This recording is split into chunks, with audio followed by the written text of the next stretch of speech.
So basically आज आपली जी meeting आहे त्या मीटिंगचा काही बेसिक अजेंडा होता जो मी त्या दिवशी पोस्ट केला होता. I will just take note of that. सर्वात पहिला मुद्दा आपल्याला आजच्या चर्चेमध्ये पाहायचा होता, structure of geography optional batch. When it will start, what will be the format, planning etcetera. की ती जिओग्राफी ऑप्शनलची जी काही बॅच आहे ती कधी चालू होणार आहे, त्याचं स्वरूप कसं असेल आणि नियोजन वगैरे, हा मुद्दा आपण सर्वात शेवटी पाहणार आहोत पर्पजली. दुसरा मुद्दा आपण पाहणार आहोत की free session for GS geography जे आपण 1 तारखेपासून सुरू करणार आहोत. त्यानंतरचा तिसरा मुद्दा होता free session for answer writing, जे आपण वीकली बेसिसवर करणार आहोत. म्हणजे आता सध्या ते चालू आहे, पण that is not up to mark. म्हणजे अप टू मार्क म्हणजे ते आपण तितक्या रेग्युलर बेसिसवर घेत नाहीये. सो ह्या दोन्ही गोष्टी लक्षात घ्यायच्या. आता बोलणार आहे मी दोन्ही बद्दल, जीएस जिओग्राफी आणि ऑप्शनल जिओग्राफी बद्दल सुद्धा. सर्वात पहिल्यांदा जो मुद्दा आहे आपला, की जे काही सेशन, फ्री सेशन मी लॉन्च करतोय, ते 1 सप्टेंबर पासून लॉन्च करतोय. ते काय असणार आहे आणि ते कोणी जॉइन करायचंय, कसं करायचंय?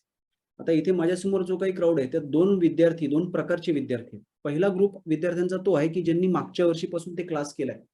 मे बी युनिकचे स्टुडंट असतील, जे काही मागच्या वर्षीच्या जून, जुलै बॅचेस किंवा मार्च, एप्रिल बॅचेसचे असतील, ज्यांचा ऑलमोस्ट सिलेबस आता जवळपास पूर्ण होत आलेला आहे. क्लिअर. सो हे असे जे विद्यार्थी आहेत, त्या विद्यार्थ्यांना ऑलरेडी सगळं जिओग्राफी बद्दलचं माहिती आहे. बहुतांशी सिलेबस शिकवून झालेला आहे. त्या विद्यार्थ्यांची स्ट्रॅटेजी वेगळी असणार आहे. आणि जे विद्यार्थी आत्ता क्लास करू लागलेत, म्हणजे एप्रिल, मे, जून, जुलैच्या बॅचेस, या 4 बॅचेस या वर्षीच्या, त्या बॅचचे विद्यार्थी जे आहेत त्यांना अजून जिओग्राफी किंवा एमपीएससी सिलेबस याबद्दल फार काही माहिती नाहीये. सो हे जे सगळे विद्यार्थी आहेत, या सगळ्या विद्यार्थ्यांना वेगळी स्ट्रॅटेजी. आता आपण सुरुवात करताना पहिल्यांदा जे नवीन विद्यार्थी आहेत त्यांचा विचार करूया. इव्हन जुन्या बॅच मधले जर असं कोणी असेल की ज्यांचा जिओग्राफीचा अभ्यास फारसा झाला नाही, त्यांना सुद्धा ही स्ट्रॅटेजी लागू पडू शकते. एक रफली आपली 7 महिन्याची स्ट्रॅटेजी आहे. 7-7.5 महिन्याची. आता एवढी मोठी स्ट्रॅटेजी करण्याची आवश्यकता आहे का, हे आधी लक्षात घ्या. पहिला मुद्दा, प्रिलिम या वर्षीची आत्ता परवा झालेली आहे 21 जूनला. तिचा फायनल रिझल्ट लागेल आणि मग पुढच्या वर्षीची प्रिलिम होणार, हे नीट लक्षात घ्या. आता ऑगस्ट एंडमध्ये झालेल्या प्रिलिमचा फायनल रिझल्ट लागायला पुढच्या वर्षीचा जून अप्रॉक्सिमेटली उजाडणार आहे. कितीही त्यांनी प्रोसेस फास्ट केली तरी आय थिंक मेन्स त्यांनी जानेवारीमध्ये, डिसेंबर एंड किंवा जानेवारीमध्ये डिक्लेअर केलेली आहे.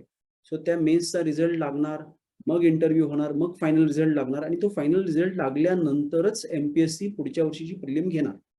सो पुढच्या वर्षीची प्रिलिम ही जून किंवा जुलैमध्ये असणार आहे. 2023 ची प्रिलिम जून जुलैमध्ये असणार आहे.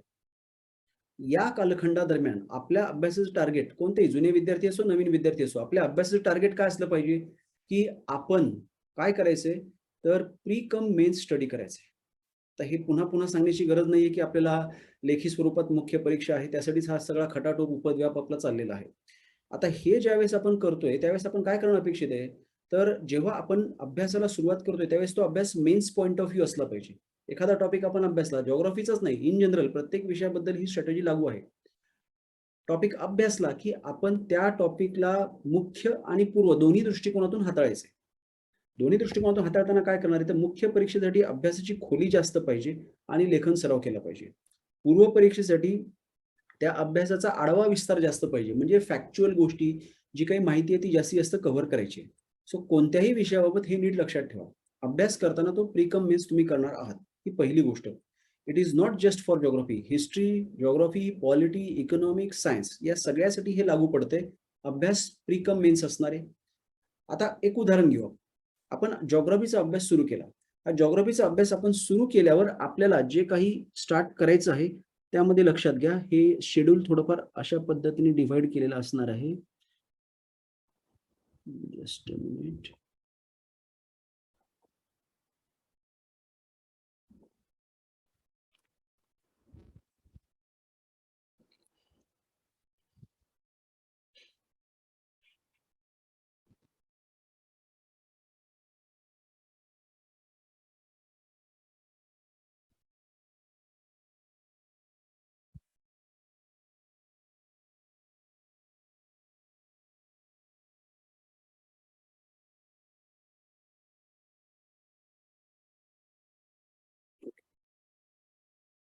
स्क्रीनवर दिसतंय सर्वांना स्ट्रक्चर? फक्त इथे तारखा बदलणार आहोत आपण आता. Just reply somebody in chat box whether screen is visible or not.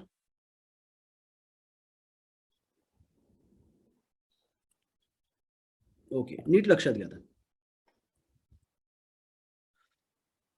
हे आपण 1 सप्टेंबर पासून सुरू करतोय, एवढाच त्यामध्ये बदल आहे. मेन मुद्दा हा आहे तुमच्यासाठी. वाटल्यास याचा स्क्रीनशॉट काढून ठेवा. स्टेप बाय स्टेप आपल्याला सिलेबसला अप्रोच करायचंय. ते स्टेप बाय स्टेप अप्रोच करताना आपण काय करतोय लक्षात घ्या. सर्वात पहिल्यांदा जे अवघड घटक आहेत ते कव्हर करायचे आहेत. त्यांना आपण अशा पद्धतीने डिव्हाइड करणार आहे. भूरूपशास्त्राच्या मूलभूत संकल्पना पहिल्यांदा घेणार आपण. त्यानंतर भारत महाराष्ट्र प्राकृतिक रचना, त्यानंतर हवामानशास्त्राच्या मूलभूत संकल्पना, त्यानंतर तोच भाग महाराष्ट्र भारताबाबत, त्यानंतर सागरशास्त्र, पर्यावरण भूगोल, आर्थिक भूगोल, लोकसंख्या भूगोल, वसाहत भूगोल आणि मग इथला जो जगाचा भाग आपण डिलीट केला होता तो शेवट आपल्याला घ्यायचा आहे, जगाचा भूगोल 10वा गट. आता या घटकांना साधारणतः आपल्याला हा असा वेळ द्यायचा आहे. 15 दिवस असतील, इथे 15 दिवस आहेत. 15 दिवस, 15 दिवस, 15 दिवस. या टॉपिकला मोठा असल्यामुळे 1 महिना, हा टॉपिक मोठा असल्यामुळे 1 महिना, या टॉपिकमध्ये सुद्धा खूप सारा पाठांतराचा भाग असल्यामुळे 1 महिना, इथे सुद्धा 1 महिना असं दिलेलं आहे आणि ह्या 2 घटकांसाठी सुद्धा 1 महिना. हे सगळं पूर्ण केल्यानंतर 1 एप्रिल पासून प्रिलिम येईपर्यंत आपल्याला काय करायचे, रिव्हिजन सेशन. आता होणार काय, हे 16 ऑगस्टच्या ऐवजी आपण स्टार्ट करतोय 1 सप्टेंबर पासून. क्लिअर. 1 सप्टेंबर पासून आपण स्टार्ट करत असल्यामुळे हे थोडंसं डिले होईल. इथे आपल्याला 15 एप्रिल येणार आहे, हे लक्षात घ्या. 15 एप्रिल. ओके. सो 15 एप्रिल पर्यंत आपल्याला हे सगळं कव्हर करायचं आहे. याची सॉफ्ट कॉपी मी ग्रुपवर शेअर करणारच आहे, त्यामुळे तुम्ही जरी स्क्रीनशॉट नाही आता काढला तरी ते चालू शकतो. आता त्यात करणार काय आपण नक्की लक्षात घ्या. हे समजा 1 सप्टेंबरला मी सांगितलं की आता भूरूपशास्त्राच्या मूलभूत संकल्पना 1 सप्टेंबर ते 15 सप्टेंबर आपल्याला कव्हर करायच्या आहेत.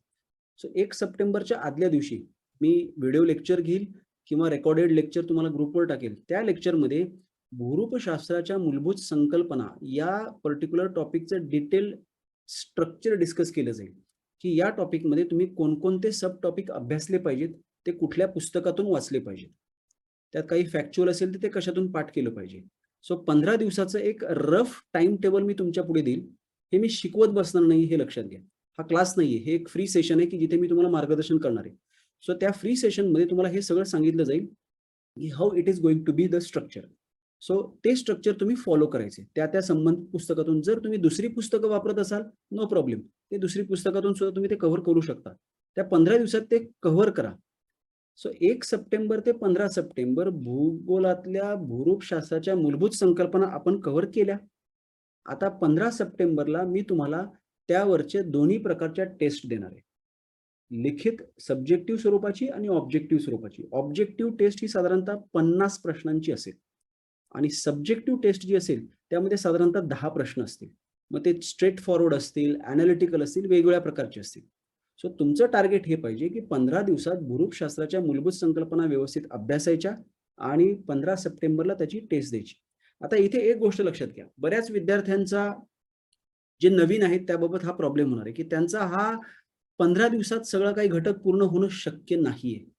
सो डोंट वरी, जेवढं तुम्हाला कव्हर करता येईल तेवढं तुम्ही कव्हर केलं पाहिजे.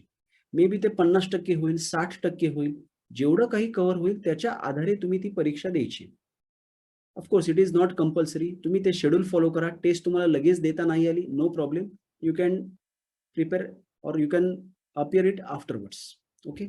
ऑब्जेक्टिव्ह टेस्टला तर काहीच विषय नाही. सब्जेक्टिव्ह टेस्ट जी आहे त्या सब्जेक्टिव्ह टेस्टचं डिस्कशन लगेच पुढे 2-4 दिवसांमध्ये मी घेणार आहे आणि जर मला शक्य झालं तर मी ते ऑफलाईन स्वरूपात सुद्धा घेणार आहे. त्या दृष्टीने माझी हालचाल चालू आहे, जेणेकरून जे विद्यार्थी पुण्यात आहेत, जे थेट तिथे येऊ शकतील क्लासरूममध्ये, तिथे त्या क्लासरूममध्ये मी त्या विद्यार्थ्यांना भेटून समक्ष ती चर्चा करणार आहे. त्याचंच रेकॉर्डिंग किंवा त्याचं लाईव्ह आपल्याला ग्रुपवर सुद्धा मिळणार आहे. सो अशा प्रकारे एक एक घटक आपलं कव्हर करत जायचंय एप्रिलच्या मध्यापर्यंत. जर तुम्ही हे व्यवस्थित फॉलो केलं तर हा पर्टिक्युलर विषय तुमचा पूर्व मुख्य दोन्हीच्या दृष्टिकोनातून व्यवस्थित प्रिपेअर होणार आहे. क्लिअर. सो ही गोष्ट तुम्ही लक्षात घ्या. आता यात येणारे प्रॉब्लेम लक्षात घ्या. तुम्हाला काय प्रॉब्लेम येऊ शकतात. तुम्हाला पहिला हा प्रॉब्लेम येणार आहे की त्या वेगात आपल्याला अभ्यास करायला जमतोय का. तर ते बऱ्याच नवीन विद्यार्थ्यांना शक्य नाही होणार. जुन्या विद्यार्थ्यांना प्रॉब्लेम नाही, त्यांना भूरूपशास्त्र काय आहे, त्यातले टॉपिक्स काय आहेत हे सगळं माहिती आहे. So they can do it very well. दुसरा मुद्दा काय, की अभ्यास फक्त भूगोलाचा नाही ना आपल्याला. आपल्याला फक्त जीएस मध्ये जिओग्राफी नाही, बाकीचे विषय सुद्धा आहेत. मध्यंतरी हा प्रश्न कोणीतरी तिथे नमूद केला होता, की सर बाकीच्या विषयांचा पण अभ्यास कशा पद्धतीने करायचा. तर त्याची काही टिप्स लक्षात घ्या. ज्यांचे क्लासेस पूर्ण झाले आहेत त्यांना पूर्ण वेळ दिवसभर अभ्यासाला उपलब्ध आहे. त्या विद्यार्थ्यांनी जास्तीत जास्त वेळ अभ्यास करण्याचे टार्गेट ठेवा. विशेषतः ज्या मागच्या वर्षीच्या बॅचेस आहेत त्यांचे क्लासेस जवळपास पूर्ण झालेले आहेत.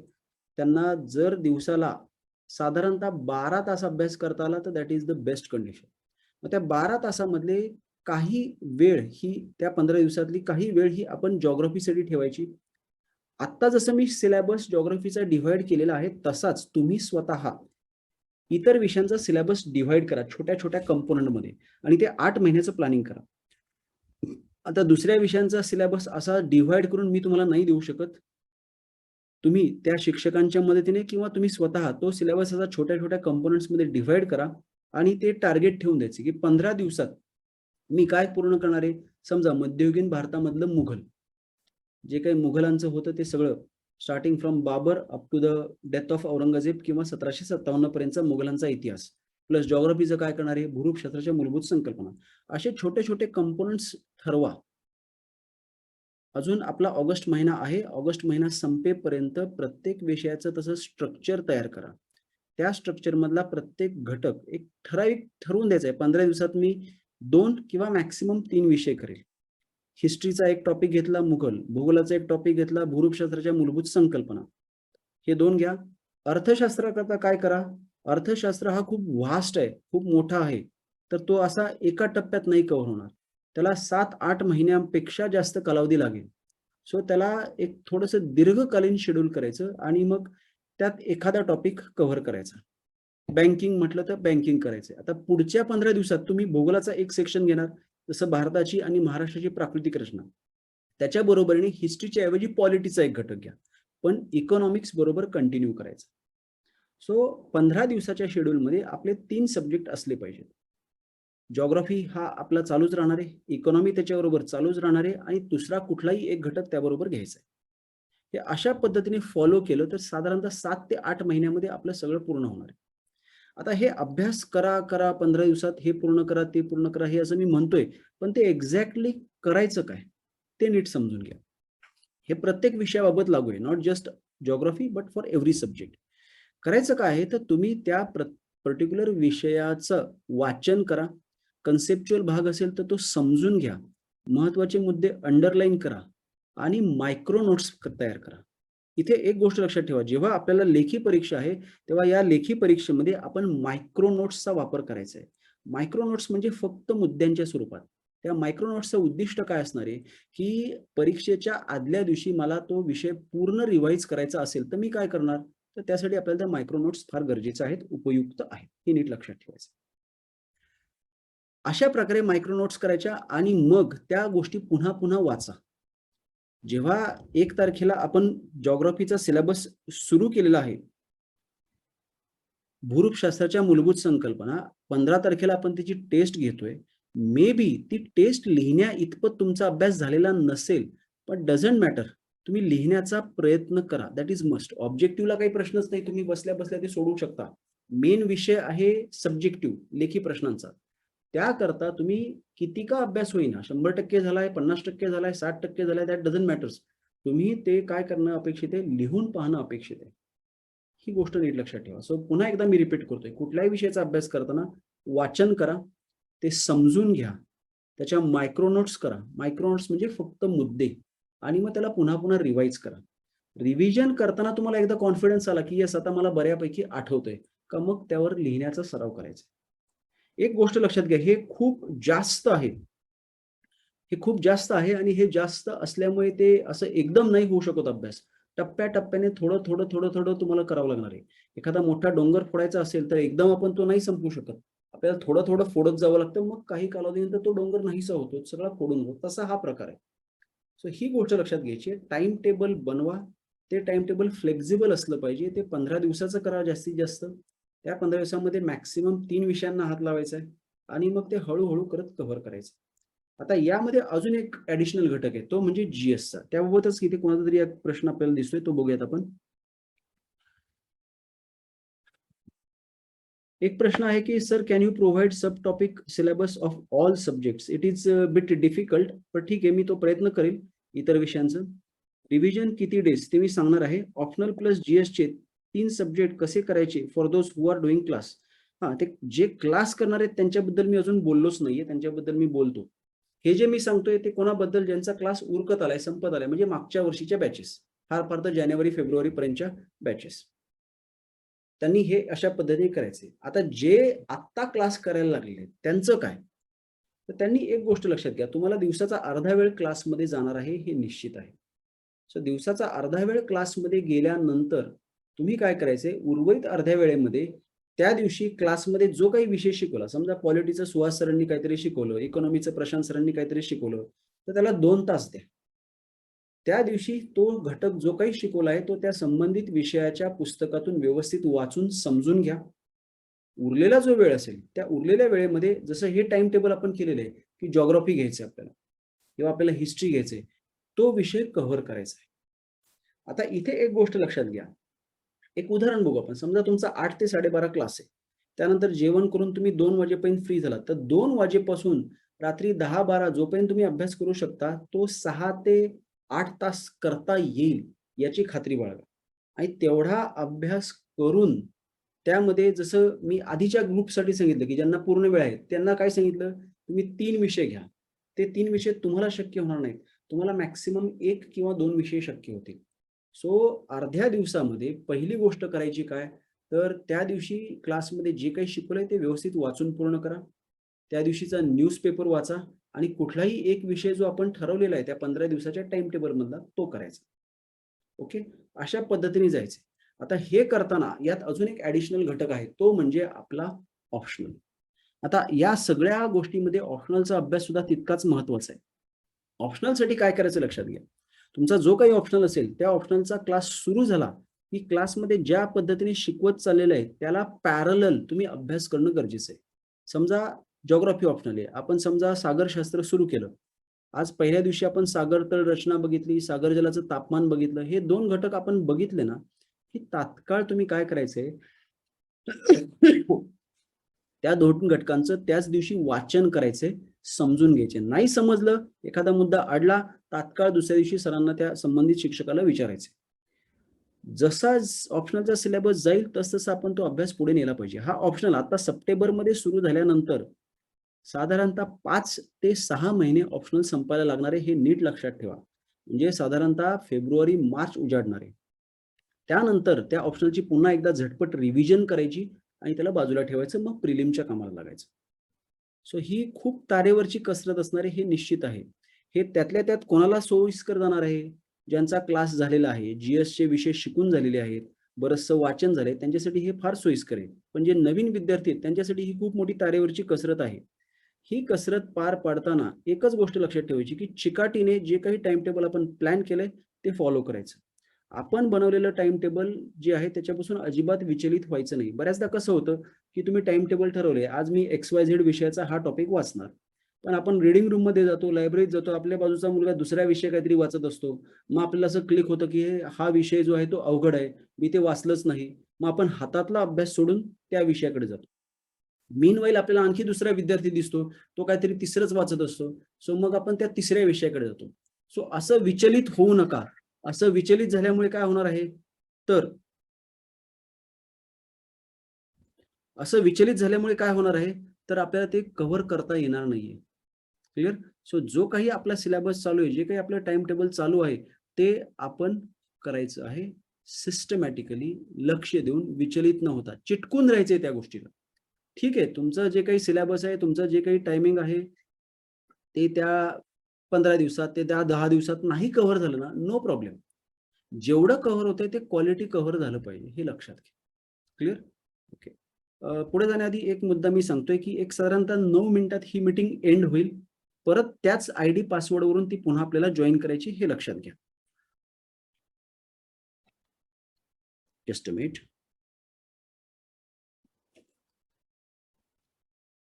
क्लिअर. सो दोन्ही विद्यार्थ्यांसाठी वेगवेगळी स्ट्रॅटेजी आहे. तर हे जे मी सांगतोय ते सांगताना खूप सोपं आहे, ऐकताना पण सोपं आहे, पण ज्यावेळेस तुम्ही ते राबवाल त्यावेळेस ते फार डिफिकल्ट असणार आहे, हे लक्षात घ्या. ओके. आता यात अजून एक सोल्युशन आहे तुम्हाला. जे काही शेड्यूल आता मी डिस्प्ले केलं ते मी ग्रुपवर शेअर करेल. त्याच्या व्यतिरिक्त सुद्धा तुम्ही ते फॉलो करू शकता. प्रत्येकाचं वेगळं टाइम टेबल असू शकतं. This is just indicative time table. हे टाइम टेबल फक्त इंडिकेटिव्ह आहे. ते तुम्ही जर जमत असेल तर फॉलो करा. अदरवाईज तुमचं स्वतःचं टाइम टेबल बनवा. तुम्हाला त्याबद्दल काही चर्चा करावीशी वाटत असेल तर तुम्ही माझ्याशी त्याबद्दल बोलू शकता. पुण्याबाहेर असाल तर ते मला WhatsApp, Telegramवर शेअर करा. फोन करून आपण त्याची चर्चा करू. जर पुण्यात असाल तर येऊन भेटा. पण त्याची देखील चर्चा करू शकतो, की या टाईम टेबलमध्ये, कारण कसं आहे लक्षात घ्या, प्रत्येक विद्यार्थ्याचं दैनंदिन शेड्यूल वेगळं आहे. कुणी कॉलेजमध्ये जाणारे आहेत, कुणी क्लास करणारे आहेत, कुणी घर सांभाळून अभ्यास करतायत किंवा कोणाचं क्लास झालेला आहे, कॉलेज झालेलं आहे, ते पूर्ण वेळ अभ्यास करतायत. सो प्रत्येकाची कंडिशन ही वेगवेगळी आहे. प्रत्येकाच्या करता जे टाईम टेबल असणार आहे ते वेगवेगळं असणार आहे. हा ग्रुप तयार करून हे सगळं उठाठेव, हा सगळा उपद्व्याप करण्यामागचा मूळ मुद्दा हा इथे आहे. मुद्दा काय आहे, की आपल्याला प्रत्येक विद्यार्थ्याकडे लक्ष द्यायचे. जे पर्सनल मेंटॉरिंगचा कन्सेप्ट आहे तो इथे राबवायचा आहे आपल्याला. कारण प्रत्येकाच्या अडचणी, प्रत्येकाच्या गरजा ह्या वेगवेगळ्या आहेत. त्यामुळे त्या अडचणी, त्या गरजा क्लिअर करण्यासाठी मला त्यांना 1 to 1 मेंटरिंग करणं गरजेचं आहे आणि त्या उद्दिष्टातूनच मी हे सर्व काही सुरू केलेलं आहे. आता जेव्हा या ग्रुपवरती 60-70 मुलं जॉइन होत आहेत, त्यापैकी किंवा काही ग्रुपवर माझ्या तर 700-800 जॉइन झालेत, चॅनलवर जास्त आहेत. त्यापैकी काही विद्यार्थीच गांभीर्याने उत्तरं लिहितायत किंवा काही विद्यार्थी फीडबॅक मागतायत, काही विद्यार्थी फोन करून अडचणी विचारतायत. तर ती गोष्ट प्रत्येकाने केली पाहिजे. ते इनिशिएटिव्ह तुमच्याकडून आला पाहिजे. तुम्ही मला अप्रोच झालात, प्रत्यक्ष भेटू शकलात तर प्रत्यक्ष भेटा. We will discuss your time table, we will discuss your planning आणि त्यानुसार तुमच्या अडचणी आपण दूर करू शकतो. क्लिअर. सो या सगळ्या गोष्टी मागचा मूळ उद्देश जो आहे तो हाच आहे. Personal mentoring. तुम्हाला त्या पर्टिक्युलर अडचणीमधून बाहेर येण्यासाठी काय मार्ग आवश्यक आहे, तुमच्या स्टडीमध्ये काय बदल आवश्यक आहे, हे सुचवणं, हे या सगळ्या गोष्टीचं मूळ उद्दिष्ट आहे. हे जरा तुम्ही लक्षात घ्या. Is that clear? इथे अजून काही प्रश्न दिसत आहेत. Geography sorry optional plus GS चे 3 सब्जेक्ट कसे करायचे ते बघितलंय आपण. कोणाला काही विचारायचं असेल तर विचारू शकता. एक 5 मिनिट आहेत. यानंतर परत जी मीटिंग सुरू होणार आहे त्यामध्ये मी ऑप्शनल आणि बाकीच्या जी सर्वात महत्त्वाची सूचना मी करणार आहे, ती फारच महत्त्वाची आहे. काही जणांना माझा कॉन्टॅक्ट नंबर नाहीये, तो मी शेअर करतोय.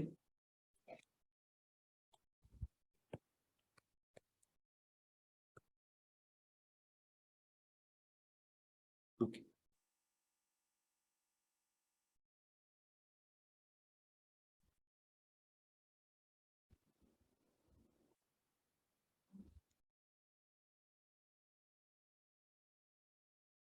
ज्यांना स्वतःला अनम्यूट करायचं असेल ते अनम्यूट करू शकतात आणि विचारू शकतात काही विचारायचं असेल तर.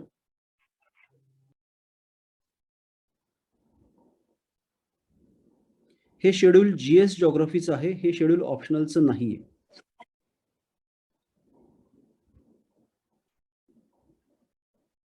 जे उशिरा जॉइन झालेत त्यांनी रेकॉर्डिंग करणार आहे. बोला, कोण विचारते काही? सर ऍक्च्युली तुम्ही आता जे सिलेबस नुसार डिस्ट्रीब्युशन करून दिलं टॉपिक्सचं, सर त्याच्यानुसार बुक लिस्ट सांगणार का? म्हणजे आम्ही त्या बुक परचेस करून तसं स्टडी करू. जर जीएस जिओग्राफी असेल, जिओग्राफी ऑप्शनल नसेल, तर जे सौदींचं पुस्तक आहे भूगोल पर्यावरण, त्यातून हे सगळं कव्हर होतंय. आणि तेच मी तुम्हाला सांगितलं की ज्यावेळेस प्लीज. ऑप्शनलसाठी. ऑप्शनलचं मी पुढच्या मीटिंगमध्ये बोलतोय. ऑप्शनलचं मी पुढच्या मीटिंगमध्ये बोलतोय. 2012 पूर्वीच्या राज्य सेवेच्या पूर्वपरीक्षा प्रश्नपत्रिका ज्या आहेत त्या वाचाव्या का? Yes, definitely वाचाव्या. युपीएससीच्या पण वाचा आणि एमपीएससीच्या पण वाचा.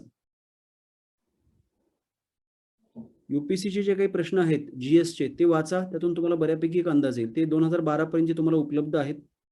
सॉरी 2022 ची आता होईल. 2021 पर्यंतचे युपीएससीचे प्रश्नपत्रिका उपलब्ध आहेत मराठी, इंग्लिश, हिंदीतून. त्या वाचा. त्यातून तुम्हाला अंदाज येईल. एमपीएससीच्या 2011 पर्यंतच्या उपलब्ध आहेत त्या वाचा. पण ते तेवढे सोपे येतील असं मला वाटत नाहीये. सो मेन फोकस कशावर ठेवा तुम्ही, युपीएससीचे जे आहेत त्यावर ठेवायचं. क्लिअर?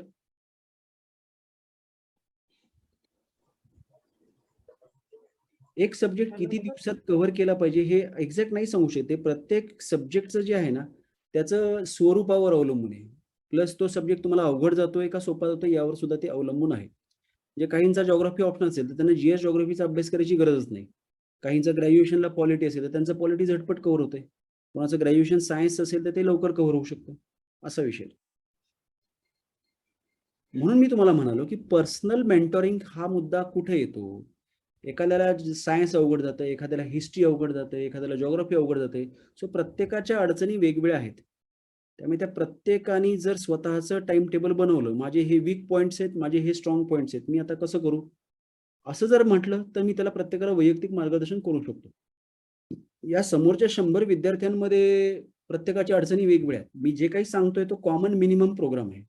प्रत्येकाने तो चेक करायचा आहे, आपल्या अडचणी मांडायच्यात आणि मला कॉन्टॅक्ट करत असं. ओके, जुन्या प्रश्नपत्रिका मी ग्रुपवर शेअर करण्याचा प्रयत्न करतो. अजून कोणाला काही विचारायचंय?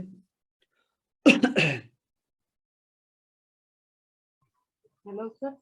बोला. हॅलो. हा सर, जॉब करून अभ्यास करते, तर मग इतका वेळ नाही, म्हणजे वेळ कमी मिळतो सर अभ्यासाला. मग आता जे 6 तास सांगितले तुम्ही, तर 4-5 तास मिळू शकतात किंवा कधी कधी 3 तास मिळतात. अशा कमी वेळात मग ठरवलेलं टार्गेट पूर्ण होत नाही, तेव्हा कॉन्फिडन्स लूज होतो. ते कसं करायचं? त्याला काही बऱ्याच वेळा बरोबर आहे तुमचा मुद्दा. तिथे आपण जे 7 महिने म्हटलं ते 14 महिने होणार एवढाच फरक. बाकी काही नाही. त्याला टार्गेट तुम्हाला 2023 च्या ऐवजी 2024 ची परीक्षा करावी लागणार आहे. कारण आता अभ्यासक्रम एवढा मोठा आहे की तो सहजासहजी कव्हर होणार नाही. It will take a long time. तो तेवढा वेळ जो आहे तो तेवढा देण्यासाठी जर आपल्याला दिवसभरात 2-4 तास मिळत असेल तर हे सगळं टप्प्याटप्प्याने करायचंय. मगाशी मी सांगितलं क्लास करणाऱ्यांनी 2 विषय करायचे. तर ज्यांना घर सांभाळायचंय, जॉब करायचंय त्यांनी एकच विषय करा. जे फुल टाईम करतायत ते 3 विषय करतील. अशा पद्धतीने ते चेंजेस तुम्हाला करावे लागणार आहेत. आता यात तुम्ही काय करायचं, कोणते विषय अवघड आहेत, कोणते सोपे जात आहेत, त्यानुसार ती यादी करा आणि मला संपर्क करा. अजून सर, माझं जरा एक डाऊट आहे की जिओग्राफी ऑप्शनल की सोशियोलॉजी या दोघांपैकी कशाला मी जास्त प्रेफरन्स देऊ शकते? It depends on your interest आणि युअर ग्रॅज्युएशन. ग्रॅज्युएशन काय तुमचं? सर, मी इंजिनिअरिंग केली आहे त्यामुळे. मग ते सायन्स बॅकग्राऊंड असेल ना तर जिओग्राफी विल बी सुटेबल, कारण जिओग्राफी हा सेमी सायंटिफिक सब्जेक्ट आहे. तो सेमी सायंटिफिक असल्यामुळे समजायला बऱ्यापैकी सोपा जाईल. त्याचं रायटिंग जी स्टाईल असणार आहे ती सुद्धा बऱ्यापैकी टेक्निकल आहे. त्यामुळे इंजिनिअरिंगची मुलं बहुतांश हे जिओग्राफी ऑप्शनल प्रेफर करतात. पण सर, सिलॅबस पण जर आपण त्या दोघांचा हे बघितलं तर जिओग्राफीचा syllabus as compare to sociology थोडा वास्ट आहे. नाही, तर असं नाही मग म्हणता येणार बरं का. प्रत्येक विषयाचा सिलेबस हा थोडाफार कमी जास्तच आहे. क्लिअर? त्यामुळे तसं नाही म्हणता येणार. ते कुठला समजतोय त्याच्यावर अवलंबून आहे.